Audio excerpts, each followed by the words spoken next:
Hello all, మనకు తెలుసు Telangana state public service commission group 3 exam మొన్ననే జరిగింది. సో మనకు వచ్చినటువంటి ఇన్ఫర్మేషన్ ప్రకారంగా ఏదైతే పేపర్ 3 ఉందో Indian economy and Telangana economy question paper చాలా టఫ్గా వచ్చింది.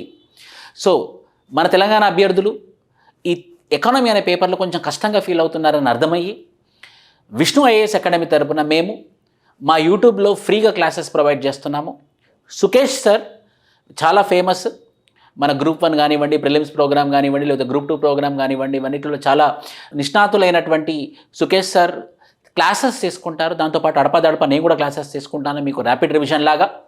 సో ఈ పర్టికులర్ ప్రోగ్రాంలో మేము ఏం చేయబోతున్నాము అని అంటే, ఏదైతే ఈరోజు తెలుసు మనకి న్యూస్ పేపర్లో చెప్పారు, మనకి టీఎస్పీఎస్సీ చాలా క్లియర్ కట్గా చెప్పింది, ఎట్టి పరిస్థితుల్లో డిసెంబర్ 15-16 తారీఖు గ్రూప్ 2 జరిగి తీరుతుందని. సో దయచేసి మీరందరూ ఫోకస్ చేయండి, ఫోకస్ చేసి సక్సెస్ పొందాలి. Unwavering focus will lead to unprecedented success అనమాట. అంటే ఒక్క సూటిగా మనం ఫోకస్ చేశామనంటే ఇంతకుముందు ఎప్పటి రానటువంటి విజయం మనకు వస్తుంది. అందులో మేము కూడా భాగస్వామ్యం అవ్వాలన్న ఉద్దేశంతో మీకు టీఎస్పీఎస్సీ గ్రూప్ 2 కోసము complete Indian economy and Telangana economy multiple choice క్వశ్చన్స్తో మేము స్టార్ట్ చేస్తాము. ఈరోజు కంటెంట్ క్లాస్తో స్టార్ట్ చేసి రేపటి నుంచి మల్టిపుల్ చాయిస్ క్వశ్చన్స్తో మేము స్టార్ట్ చేస్తాము. సో సుకేష్ సారు నేను ఇద్దరం కలిసి ఫిల్టర్ చేసి ఎగ్జామ్లో ఏది రావచ్చనే మా అనుభవాన్ని జోడించి ముఖ్యంగా మీకు లాభం చేకూర్చే విధంగా ఈ ప్రోగ్రాం ఉండబోతుంది. డిసెంబర్ 14వ తారీఖు వరకు కన్సిస్టెంట్గా జరుగుతుంది. అది మా ప్రామిస్ టు యూ. సో దయచేసి ఇది మీ ఫ్రెండ్స్కి, మీ రిలేటివ్స్కి, ఎవరైతే గ్రూప్ 2 రాస్తున్నారో వాళ్ళందరికీ ఫార్వర్డ్ చేయండి, సబ్స్క్రైబ్ చేయండి. సబ్స్క్రైబ్ చేస్తూ ఈ యొక్క ఫ్రీ ఇనిషియేటివ్ని అందరికి అందుబాటులో తెచ్చి మీరు కూడా యూజ్ చేసుకుంటారని ఆలోచిస్తూ, సో సుకేష్ గారికి నేను ఈ పర్టికులర్ ప్రోగ్రామ్ బ్యాటన్ని నేను పాస్ చేస్తాను. Thank you. Hi everyone. మనం ఇండియన్ ఎకానమీకి సంబంధించిన కరెంట్ అప్డేట్స్ అంటే సర్వేకి సంబంధించి కానీ, తెలంగాణ సర్వేకి సంబంధించి కానీ ఎంసీక్యూస్ అంటే డాటా పార్ట్ పైన ఎక్కువగా కాన్సన్ట్రేట్ చేసి క్వశ్చన్స్ తయారు చేయడం జరిగింది.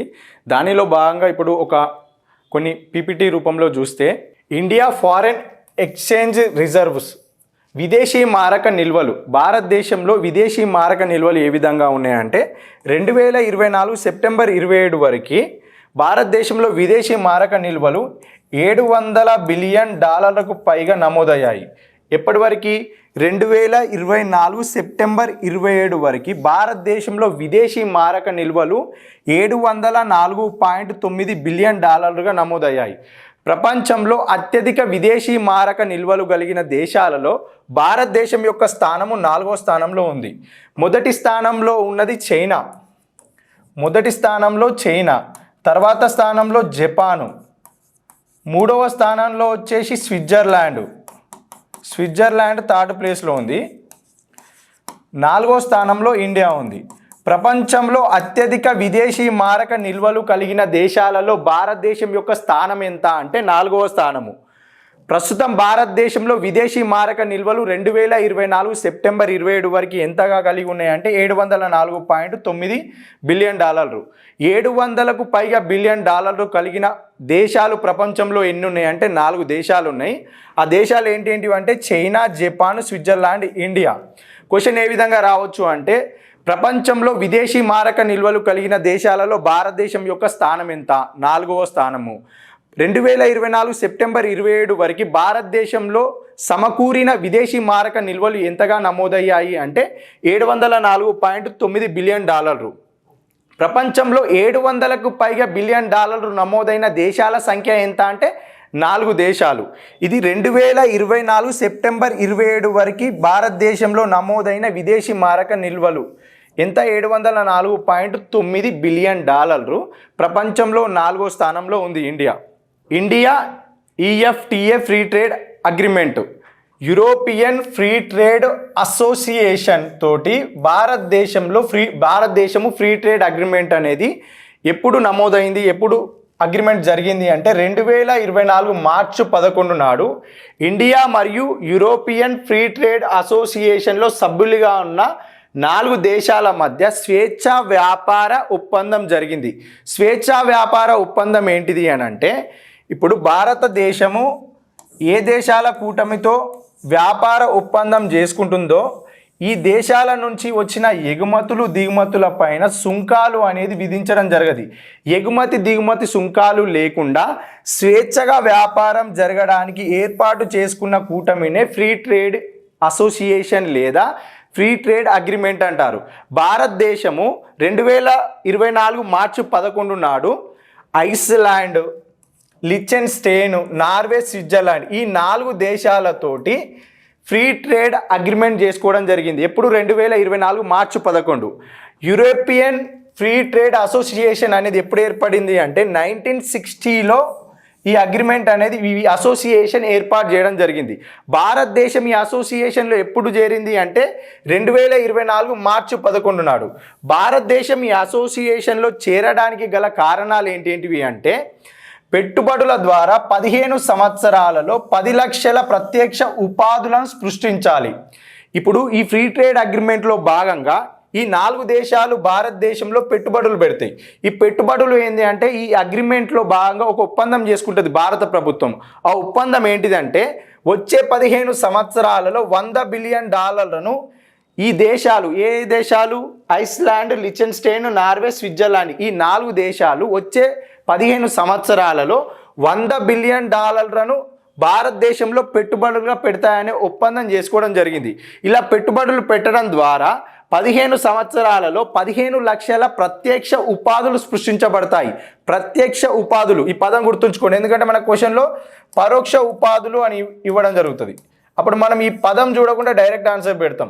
15 సంవత్సరాలలో 10 లక్షల ప్రత్యక్ష ఉపాధులు సృష్టించబడతాయి.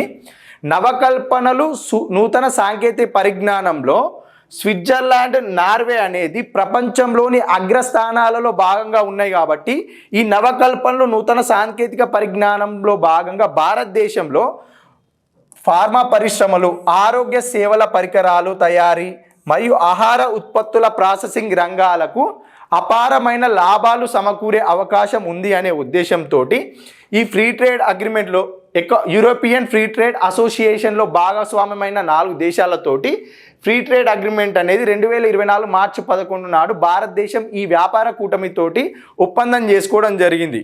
అపారమైన లాభాలు సమకూరుతాయి. డిజిటల్ వ్యాపారము మరియు బ్యాంకింగ్, ఆర్థిక సేవలలో మెరుగైన ఫలితాలను భారతదేశం అనేది ఆశిస్తుంది అని చెప్పి ఈ ఫ్రీ ట్రేడ్ అగ్రిమెంట్ ద్వారా తెలుస్తుంది. ఇప్పుడు యూరోపియన్ ఫ్రీ ట్రేడ్ అసోసియేషన్ ఎప్పుడు ఏర్పాటు చేశారు? 1960లో ఏర్పాటు చేశారు. దీనిలో ఎన్ని దేశాలు ఉన్నాయి? 4 దేశాలు ఉన్నాయి. 4 దేశాలు ఏంటివి? ఐస్లాండ్, లిచెన్స్టైన్, నార్వే, స్విట్జర్లాండ్ ఈ 4 దేశాలతోటి 2024 మార్చి 11న ఈ 4 దేశాల వ్యాపార కూటమితోటి ఇండియా ఒక అగ్రిమెంట్ చేసుకుంది. ఈ అగ్రిమెంట్లో భాగంగా ఇండియా ఏ అంశాలు పొందుపరిచాయి అంటే 15 సంవత్సరాలలో $100 బిలియన్ ఈ దేశాలలో పెట్టుబడులు, ఈ దేశాల నుంచి భారతదేశానికి పెట్టుబడులు వస్తాయనే ఉద్దేశంతో ఒక అగ్రిమెంటు. సెకండ్ వన్ 15 సంవత్సరాలలో 10 లక్షల ప్రత్యక్ష ఉపాధులు సృష్టించబడతాయి.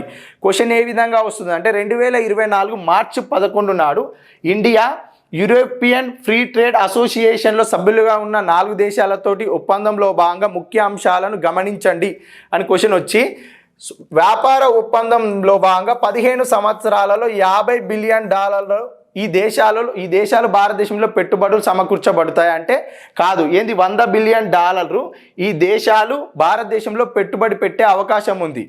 15 సంవత్సరాలలో 10 లక్షల ప్రత్యక్ష ఉపాధులు సృష్టించబడతాయి. ఎన్ని సంవత్సరాలు? 15 సంవత్సరాలలో 10 లక్షల ప్రత్యక్ష ఉపాధులు సృష్టించబడతాయి. నవకల్పనలు, సాంకేతిక పరిజ్ఞానాలలో 2 దేశాల యొక్క టెక్నాలజీని మాత్రమే తీసుకుంటాం. ఏంటేంటివి? Switzerland, Norway. 4 దేశాలు ఏమున్నాయి ఇక్కడ? ఐస్లాండ్, లిచెన్స్టైన్. నవకల్పనలు, నూతన సాంకేతిక పరిజ్ఞానాలలో స్విట్జర్లాండ్, నార్వే యొక్క దేశాల యొక్క టెక్నాలజీని ఉపయోగించి భారతదేశంలో ఫార్మా పరిశ్రమలు, ఆరోగ్య సేవల పరికరాలు తయారీ మరియు ఆహార ఉత్పత్తుల ప్రాసెసింగ్ విషయాలలో అధికంగా లాభాలు సమకూరే అవకాశం ఉందని చెప్పి ఈ ఫ్రీ ట్రేడ్ అగ్రిమెంట్లో పొందుపరచడం జరిగింది. డిజిటల్ వ్యాపారము, బ్యాంకింగు, ఆర్థిక సేవలలో మెరుగైన ఫలితాలను భారతదేశము ఆశించడం జరుగుతుంది ఈ యూరోపియన్ ఫ్రీ ట్రేడ్ అగ్రిమెంట్ ద్వారా. ఈ అగ్రిమెంట్ ఎప్పుడు జరిగింది? ఇప్పుడు డేట్ అనేది మనకు ముఖ్యం. ఇదంతా తెలిసి డేట్ తెలియలేదు అనుకో, అక్కడనే ఆప్షన్ పోతుంది మనది. 2024 మార్చ్ 11 నాడు అగ్రిమెంట్ జరిగింది. దేశాల సంఖ్య ఎంత? 4 దేశాలు. ఈ వ్యాపార కూటమిలో ఉన్న దేశాలు 4 దేశాలు ప్లస్ ఇండియా. ఏ అంశాలు పొందుపరిచారు? 15 సంవత్సరాల్లో $100 బిలియన్ పెట్టుబడి, 15 సంవత్సరాల్లో 10 లక్షల ప్రత్యక్ష ఉపాధి, నూతన నవకల్పనలు, నూతన సాంకేతిక పరిజ్ఞానంలో స్విట్జర్లాండ్, నార్వే యొక్క దేశాల యొక్క సాంకేతిక పరిజ్ఞానం ఉపయోగించడము, వ్యాపార ఒప్పందంలో భారతదేశంలో డెవలప్ అయ్యే పరిశ్రమలు, ఫార్మా, ఆరోగ్య సేవల పరికరాల తయారీ మరియు ఆహార ఉత్పత్తుల ప్రాసెసింగ్. ఈ యూరోపియన్ ఫ్రీ ట్రేడ్ అసోసియేషన్ ఎప్పుడు ఏర్పడింది? 1960. ఇవి గుర్తుంచుకుంటే చాలు మన క్వశ్చన్లో. నెక్స్ట్ అంశం వచ్చేసి 2023 ఆగస్టు 10, 2023 ఆగస్టు 10 నాడు రిజర్వ్ బ్యాంక్ ఆఫ్ ఇండియా తాత్కాలిక ప్రాతిపాదికన బ్యాంకుల వద్ద గల నగదు నిల్వలను తగ్గించుటకై ఇంక్రిమెంటల్ నగదు నిల్వల నిష్పత్తి CRR, incremental cash reserve ratio. Cash reserve ratio అంటే నగదు నిల్వల నిష్పత్తి. ఇంక్రిమెంటల్ క్యాష్ రిజర్వ్ రేషియో అనేది తాత్కాలిక ప్రాతిపదికన 2023 ఆగస్టు 10 నాడు రిజర్వ్ బ్యాంక్ ఆఫ్ ఇండియా ప్రవేశపెట్టడం జరిగింది. ఈ ఎందుకు ప్రవేశపెట్టారు అని అంటే మనకి 2016 నవంబర్ 8 నాడు డిమానిటైజేషన్ చేయడం జరిగింది. 500 రూపాయలు, 1000 రూపాయలు పెద్ద నోట్లను రద్దు చేయడం జరిగింది. ఇవి ఆ రోజు ఈ 500, 1000 రూపాయలు నోట్లు అనేది ఈ రద్దు చేసే సమయానికి దేశంలో కరెన్సీలో చెలామణిలో ఉన్న కరెన్సీలో 86% కరెన్సీ నోట్లు 500 రూపాయలు, 1000 రూపాయల నోట్లు ఉన్నాయి. దీని యొక్క విలువ 15.4 లక్షల కోట్లు. ఇవి 2016 నవంబర్ 8 నాడు ఈ 500, 1000 రూపాయల నోట్లను రద్దు చేసిన తర్వాత భారతదేశం ఏం చేసిందంటే తర్వాత 2016లో నవంబర్ 10 నాడు కొత్తగా 500 నోట్లను 2000 రూపాయల నోటును ప్రవేశపెట్టడం జరిగింది. 2016 నవంబర్ 8 నాడు డిమానిటైజేషన్ చేస్తే అందులో 500 రూపాయలు, 1000 రూపాయల నోట్లు పెద్ద నోట్లను రద్దు చేస్తే ఇవి కరెన్సీలో చెలామణిలో 86% ఇవే నోట్లు ఉండడం జరిగింది. ఎంత విలువ? 15.4 లక్షల కోట్లు. వీటి స్థానంలో కొత్తగా 500, 2000 రూపాయల నోట్లు ఎప్పుడు ప్రవేశపెట్టారు? 2016 నవంబర్ 10 నాడు ప్రవేశపెట్టడం జరిగింది. అయితే 2016 నవంబర్ 10 నాడు ప్రవేశపెట్టిన 500 రూపాయలు, 2000 రూపాయల నోట్లలో 2000 రూపాయల నోటును 2023లో రిజర్వ్ బ్యాంక్ ఆఫ్ ఇండియా ఉపసంహరించుకోవడం జరిగింది. రద్దు చేయలేదు, ఉపసంహరించుకుంది. అంటే వ్యవస్థలో చెలామణిలో 2000 రూపాయలు లేకుండా బ్యాంకులు ఉపసంహరించుకునేలా 2023లో RBI 2000 రూపాయల నోటును ఉపసంహరించుకోవడం జరిగింది. ఇలా ఉపసంహరించుకుంటే వాణిజ్య బ్యాంకుల దగ్గర వచ్చే డిపాజిట్లు అదనంగా డిపాజిట్ అయి ఉంటుంది. ఎందుకంటే 2000 రూపాయల నోట్లు వ్యవస్థలో చెలామణిలో చాలా వరకు ఉంది కాబట్టి ఆ 2000 రూపాయల నోట్లు బ్యాంకులలో డిపాజిట్ చేస్తే బ్యాంకులకు వచ్చే సాధారణ డిపాజిట్ల కన్నా అదనంగా రావడం జరుగుతుంది. సాధారణ డిపాజిట్ల కన్నా అదనంగా వచ్చిన డిపాజిట్ల పైన RBI ఏం చేసింది అంటే 2023 ఆగస్టు 10 నాడు ఏం చేసిందంటే అదనంగా వచ్చిన డిపాజిట్ల పైన ఇంక్రిమెంటల్ క్యాష్ రిజర్వ్ రేషియోని విధించడం జరిగింది. ముందుగా క్యాష్ రిజర్వ్ రేషియో గురించి ఒక పాయింట్ చూద్దాం. క్యాష్ రిజర్వ్ రేషియో అంటే ఏంటిది అని అంటే ఇప్పుడు ఒక బ్యాంకులో A అనే ఒక వ్యక్తి, B అనే ఒక వ్యక్తి, C అనే ఒక వ్యక్తి, D అనే ఒక వ్యక్తి, E అనే ఒక వ్యక్తి తలా 10 లక్షలు డిపాజిట్ చేస్తే ఇవి ఇప్పుడు ఒక 50 లక్షల రూపాయలు ఉన్నాయి. ఈ 50 లక్షల రూపాయలను బ్యాంకు డైరెక్ట్ 50 లక్షల రూపాయలు తీసుకపోయి ఏదైనా పరిశ్రమకు పెట్టుబడికి ఇస్తే వీళ్ళు ఈ 50 లక్షలు తిరిగి కట్టలేదనుకో బ్యాంకు దివాలా తీయడం జరుగుతుంది. వీళ్ళు ఇక్కడ ఎవరైతే డిపాజిట్ చేసిరో వీళ్ళు విత్డ్రా చేసుకుందాము డబ్బులు అంటే బ్యాంకు దగ్గర డబ్బులు ఉండకపోవడం వలన బ్యాంకు యొక్క ద్రవ్యత్వము బ్యాంకు కాపాడుకోకపోవడము, బ్యాంకు పైన వ్యవస్థలో నమ్మకం లేకుండా అవుతుంది. ఇలాంటి వ్యవస్థ ఉండకూడదు అని RBI 1956లో బ్యాంకు యొక్క ద్రవ్యత్వాన్ని కాపాడడానికి ప్రజలకు బ్యాంకుల పైన నమ్మకం అనేది ఉండడం కోసము CRR క్యాష్ రిజర్వ్ రేషియోను విధించడం జరుగుతుంది. ఎంత అనంటే 3 to 15% మధ్యలో CRRను RBI అనేది వ్యవస్థలో ద్రవ్యోల్బణం ఉన్న కాలంలో ఒక రకంగా, ప్రతి ద్రవ్యోల్బణం ఉన్నప్పుడు ఒక రకంగా 3 to 15% మధ్యలో విధించడం జరుగుతుంది. ఈ CRR పైన ఆర్బీఐ దగ్గర వాణిజ్య బ్యాంకులు కొంత నగదును తీసుకెళ్ళి ఆర్బీఐ దగ్గర పెట్టాలి. ఎంత 3% 5% అనేది ఆర్బీఐ డిసైడ్ చేస్తుంది. ఈ సిఆర్ఆర్ కాకుండా అదనంగా ఇప్పుడు డిమానిటైజేషన్ ద్వారా ప్రవేశపెట్టిన 2,000 రూపాయల నోట్లు 2023లో ఉపసంహరించుకుంటే వచ్చిన డిపాజిట్ల కంటే అదనంగా వచ్చిన ఆదాయం, అదనంగా వచ్చిన పెట్టుబడి పైన ఇంక్రిమెంటల్ క్యాష్ రిజర్వ్ రేషియో అని ఒక తాత్కాలిక ప్రాతిపదికన 10% ఐసిఆర్ఆర్ ఇంక్రిమెంటల్ క్యాష్ రిజర్వ్ రేషియోను విధించి అది ఎక్కడికి మన రిజర్వ్ బ్యాంకుకు, వాణిజ్య బ్యాంకుల నుండి రిజర్వ్ బ్యాంకులకు 1,00,000 కోట్ల నగదు రిజర్వ్ బ్యాంకుకు చేరుతుందనే ఉద్దేశంతో ఐసిఆర్ఆర్ని తాత్కాలిక ప్రాతిపదికన 2023 ఆగస్టు 10 నాడు రిజర్వ్ బ్యాంకు ప్రవేశపెట్టడం జరిగింది. నార్మల్ సిఆర్ఆర్ గురించి అడుగుతానేమో 1956 ఇది సాధారణంగా విధించేది. ఇది ఎంత ఉంటుంది? 3 to 15% మధ్యలో ఉంటుంది. ఈ ఐసిఆర్ఆర్ అనే ఒక పదం వచ్చిందనుకో, ఇటీవల కాలంలో కేంద్ర బ్యాంకు రిజర్వ్ బ్యాంకు ఐసిఆర్ఆర్ని ఎప్పుడు ప్రవేశపెట్టిందంటే 2023 ఆగస్టు 10 నాడు.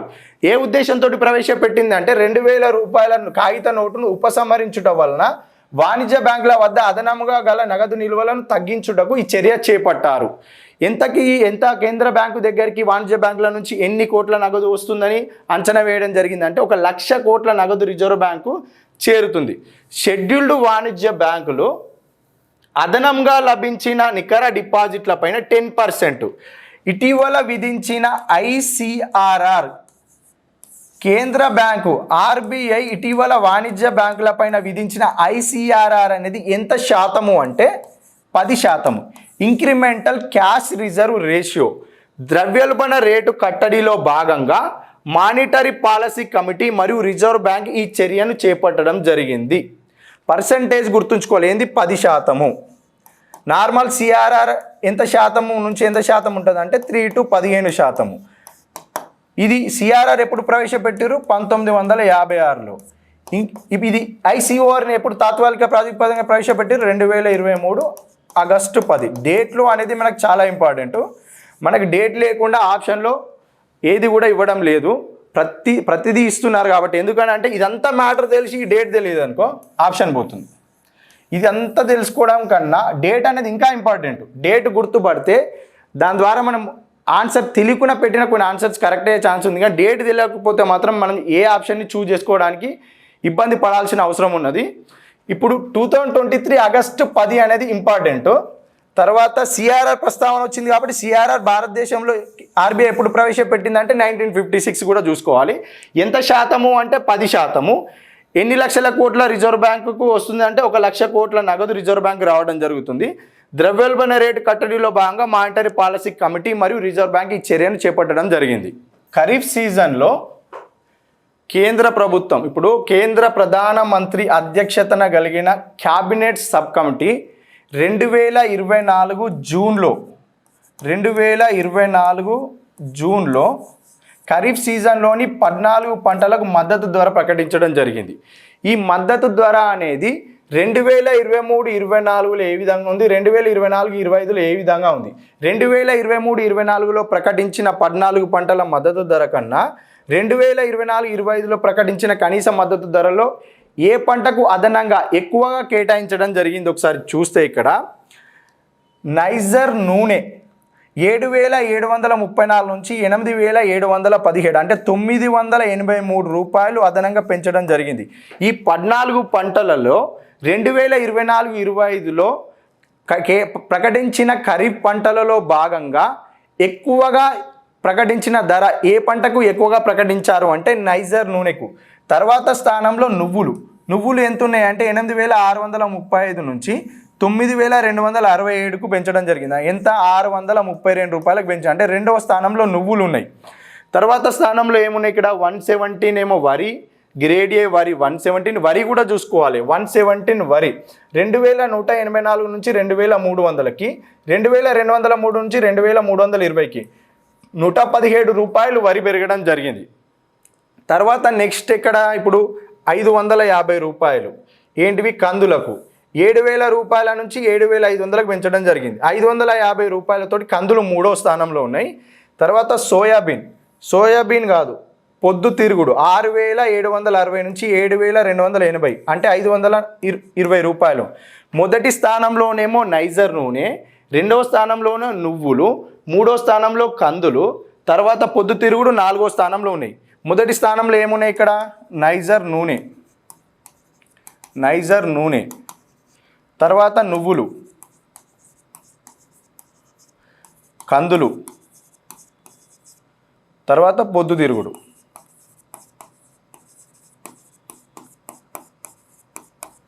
రెండు 2024-25లో కేంద్ర ప్రభుత్వం 2024 జూన్లో ప్రధానమంత్రి అధ్యక్షతన గల కేంద్ర క్యాబినెట్ కమిటీ ప్రకటించిన ఖరీఫ్లోని 14 పంటలలో అధిక ధర ఏ పంటలకు కేటాయించడం జరిగింది అంటే నైజర్ నూనెలో మొదటి స్థానంలో, నువ్వులు 2వ స్థానంలో, కందులు 3వ స్థానంలో, పొద్దుతిరుగుడు 4వ స్థానంలో ఉంది. 983 రూపాయలతోటి మొదటి స్థానంలో నైజర్ నూనె, 632 రూపాయలతోటి నువ్వులు 2వ స్థానంలో, 550 రూపాయలతోటి కందులు 3వ స్థానంలోని, పొద్దుతిరుగుడు 520 రూపాయలతోటి 4వ స్థానంలో నిలవడం జరిగింది. మొదటి 4 స్థానాలు చూసుకుంటే ఇది అతి తక్కువ దేనికి ఉంది అంటే వరికి 117 రూపాయలు ఉంది. వరికి సాధారణ వరికి ఎంత? 117. వరి గ్రేడ్ ఏకి ఎంత అంటే 117. మొదటి 4 స్థానాలు చూసుకోవాలి. ఆరోహణ క్రమం అడిగినా అవరోహణ క్రమం అడిగినా ఒకసారి మనం చూసుకోవాలి. Wages 2023-24 rupees per day. Wages 2024-25 rupees per day. MGNREGS Mahatma Gandhi national rural employment guarantee స్కీమ్లో భాగంగా ఒక రోజుకు అత్యధిక వేతనం ఇస్తున్న రాష్ట్రాలు చూస్తే ఇప్పుడు Mahatma Gandhi national rural employment guarantee scheme ఎప్పుడు ప్రవేశపెట్టబడి జరిగింది? 2005 సెప్టెంబర్లో చట్టబద్ధత కల్పించబడింది నరేగా స్కీమ్కి. 2006 ఫిబ్రవరి 2 నాడు భారతదేశంలో నరేగాను అధికారికంగా ప్రవేశపెట్టారు. 2006 ఫిబ్రవరి 2 నాడు అప్పటి ఉమ్మడి ఆంధ్రప్రదేశ్ రాష్ట్రంలోని అనంతపురం జిల్లా బండ్లాపూర్ గ్రామం, నార్పలా మండలం బండ్లాపూర్ అనే గ్రామంలో ఆనాటి ప్రధానమంత్రి అయిన మన్మోహన్ సింగ్ గారు, ఆంధ్రప్రదేశ్ ముఖ్యమంత్రి అయిన వైఎస్ రాజశేఖర రెడ్డి గారు, ఆనాటి గ్రామ పంచాయతీ సర్పంచ్ బండ్లాపూర్ గ్రామ పంచాయతీ సర్పంచ్ రామ్ రెడ్డి చేతుల మీదులుగా ఈ పథకాన్ని ప్రవేశపెట్టడం జరిగింది. ఇది MG నరేగా పథకము. అప్పటికి 2006లో పథకం యొక్క పేరేంటిది? నరేగా పథకము, NREGS, national rural employment guarantee scheme. 2006 వరకు మొదటిసారిగా దేశంలోని 200 జిల్లాల్లో ప్రవేశపెట్టి 2008 నాటికి మొత్తం 3 దశలలో భారతదేశం మొత్తం మీద ఈ పథకం ప్రవేశపెట్టడం జరిగింది. దేశంలో చట్టబద్ధత కలిగిన ఏకైక ఉపాధి హామీ పథకం ఏదైనా ఉంది అంటే అది only Mahatma Gandhi national rural employment guarantee scheme. ఈ మహాత్మా గాంధీ అనే పేరు ఎప్పుడు వచ్చింది అని అంటే 2009 అక్టోబర్ 2 నాడు రావడం జరిగింది. Mahatma Gandhi national employment guarantee స్కీమ్గా 2009 అక్టోబర్ 2 నుంచి పిలవడం జరుగుతుంది. దానికి ముందు NREGSగా పిలవడం జరిగింది. 2005లో చట్టబద్ధత, 2006 ఫిబ్రవరి 2 నుంచి ఇంప్లిమెంటేషన్, 2009 అక్టోబర్ 2 నాడు మహాత్మా గాంధీ అనే పేరు జత చేయడం జరిగింది. దీనికి కేంద్ర ప్రభుత్వం నిధులు ఏ విధంగా ఇస్తుందంటే 90:10, కేంద్రం వాటా 90, రాష్ట్రాల వాటా 10% నిధులు ఇవ్వడం జరుగుతుంది. ఈ నిధులలో భాగంగా ఏ రాష్ట్రాలలో ఒక రోజుకు Mahatma Gandhi national rural employment guarantee స్కీమ్లో ఒక రోజు వేతనం అధికంగా ఇస్తున్న రాష్ట్రాలు ఏంటివి అంటే హర్యానాలో 2023-24లో 357 రూపాయలు ఉండే, ప్రస్తుతానికి ఎంత అయినాయి? 374 రూపాయలు అయినాయి. ఎంత శాతం పెరిగింది? 4.76% పెరగడం జరిగింది. తర్వాత స్థానంలో సిక్కిం 354 రూపాయలు.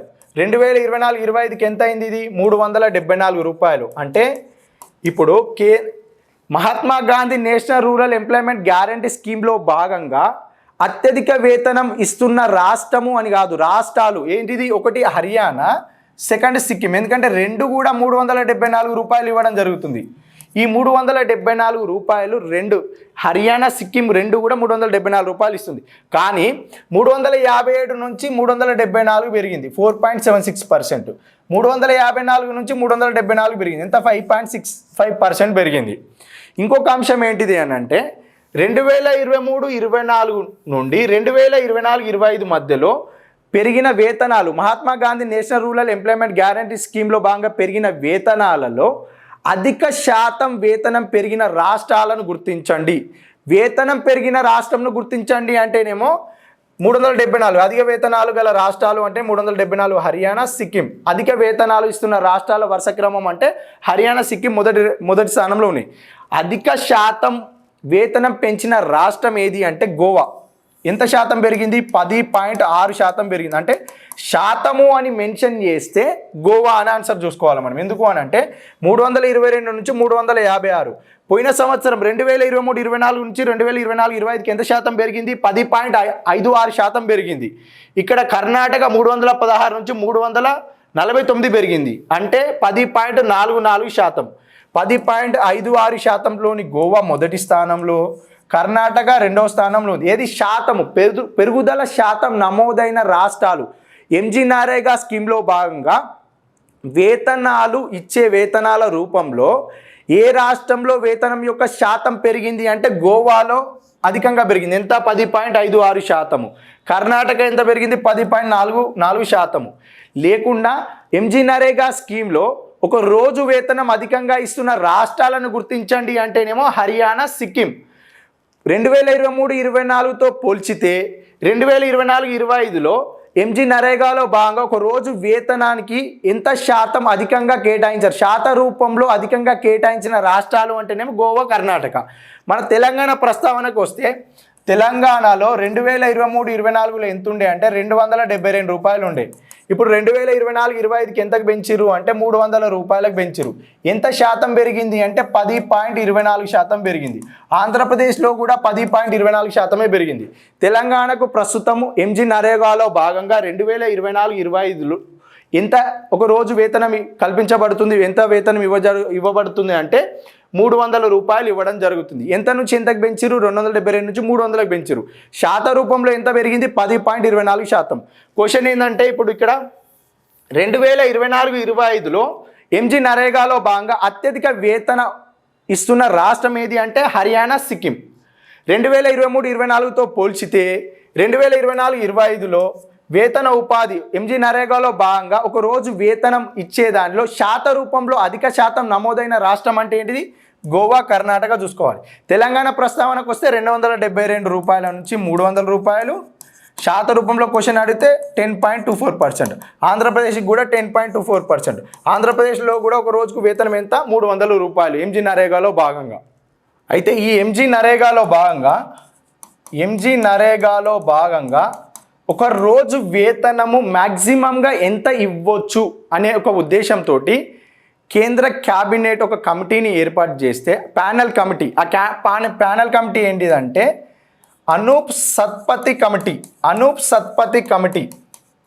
ఈ అనూప్ సత్పతి కమిటీ రికమెండేషన్స్ ఏ విధంగా ఉన్నాయంటే ఎంజీ నరేగాలో భాగంగా ఒక రోజు వేతనాన్ని 375 రూపాయల వరకు ఇవ్వవచ్చు అని చెప్పి ఈ కమిటీ అనేది నివేదికను ఇవ్వడం జరిగింది. అనూప్ సత్పతి ఏ కమిటీ సూచన మేరకు ఎంజీ నరేగాలో భాగంగా 375 రూపాయల వరకు ఒక రోజు వేతనాన్ని ఇవ్వడం జరుగుతుంది అని అంటే అనూప్ సత్పతి కమిటీ 2024-25కు గాను ఎంజీ నరేగాలో భాగంగా ఒక రోజు వేతనం ఎంతకి సజెస్ట్ చేసింది అంటే 375 రూపాయలు.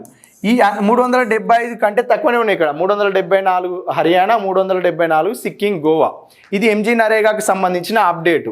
తెలంగాణకి చూసుకోవాలి, ఫస్ట్ ఏమేమి ఉన్నాయి చూసుకోవాలి, ఇందులో పర్సంటేజ్ చూసుకోవాలి. లాస్ట్ స్థానంలో ఉన్న రాష్ట్రం ఏంటిది? అరుణాచల్ ప్రదేశ్. ఇది కూడా ఒకసారి చూసుకోవాలి. ఎంజీ నరేగాలో భాగంగా Mahatma Gandhi national rural employment guarantee స్కీమ్లో భాగంగా అతి తక్కువ వేతనం పొందుతున్న రాష్ట్రాలలో చివరి స్థానంలో ఉన్నది ఏంటిది అంటే అరుణాచల్ ప్రదేశ్.